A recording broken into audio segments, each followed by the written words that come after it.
कि रामलला हम आएंगे, मंदिर वहीं बन गया ना मंदिर अयोध्या में। तो कयामत के दिन तक भी कभी कयामत का दिन तो कभी आना ही नहीं है, और इसलिए बाबरी ढांचे का पुनर्निर्माण कभी होना ही नहीं है। ऐसे ही सड़ गल जाएंगे, कभी वह दिन आने वाला नहीं है। ये केसरिया ध्वज हमेशा ही भारत के इस गौरव को, सनातन के इस गौरव को आगे बढ़ाने का कार्य इसी मजबूती के साथ।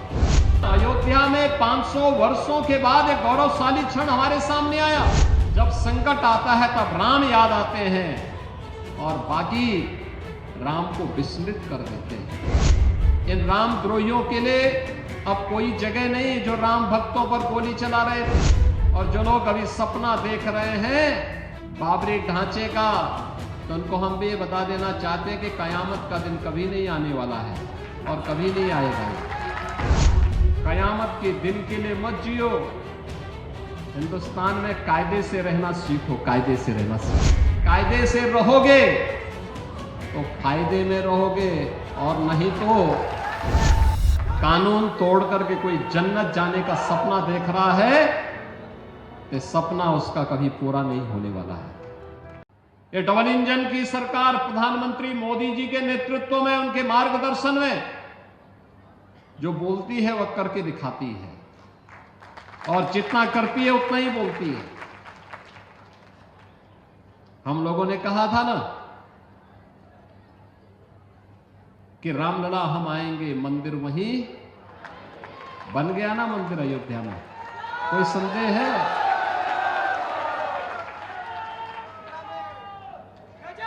कोई संदेह है? और हम आज फिर इस बात को कह रहे हैं कि कयामत के दिन तक भी कभी कयामत का दिन तो कभी आना ही नहीं है, और इसलिए बाबरी ढांचे का पुनर्निर्माण कभी होना ही नहीं है। जो कयामत के दिन आने का सपना देख रहे हैं ऐसे ही सड़ गल जाएंगे, कभी वह दिन आने वाला नहीं है। और उनके सपनों को ऐसे ही हम अपनी विरासत को सम्मान देते हुए भारत की गौरवशाली परंपरा को, सनातन धर्म की इस परंपरा को, जैसे प्रधानमंत्री जी ने 25 नवंबर को अयोध्या धाम में आकर के सनातन के प्रतीक श्री राम मंदिर में भव्य केसरिया ध्वज का आरोहण किया था। ये केसरिया ध्वज हमेशा ही भारत के इस गौरव को, सनातन के इस गौरव को आगे बढ़ाने का कार्य इसी मजबूती के साथ करेगा।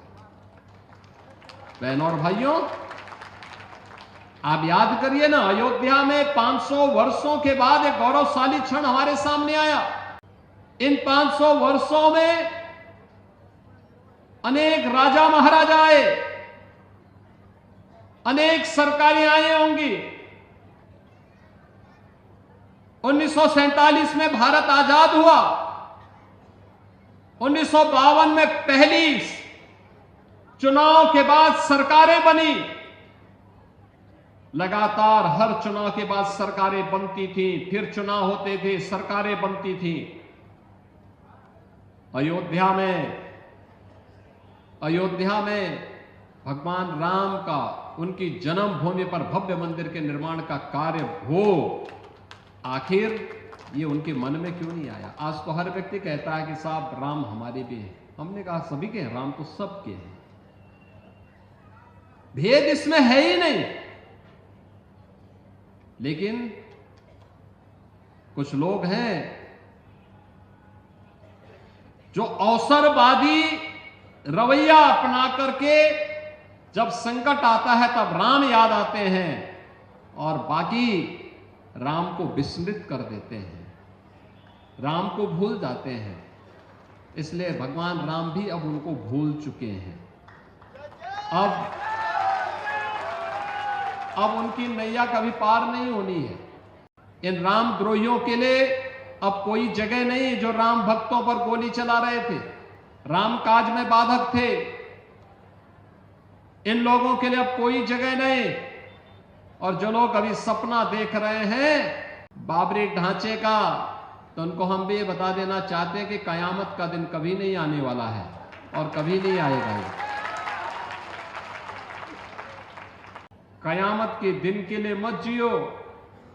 हिंदुस्तान में कायदे से रहना सीखो, कायदे से रहना सीखो।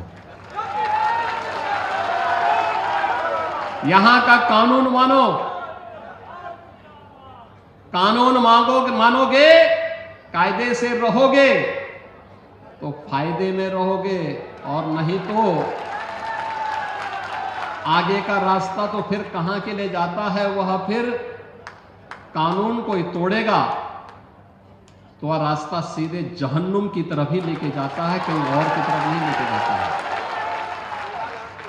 कानून तोड़ करके कोई जन्नत जाने का सपना देख रहा है तो सपना उसका कभी पूरा नहीं होने वाला है। एक सकारात्मक सोच के साथ भारत के विकास के लिए हर भारतीय का दायित्व होना चाहिए।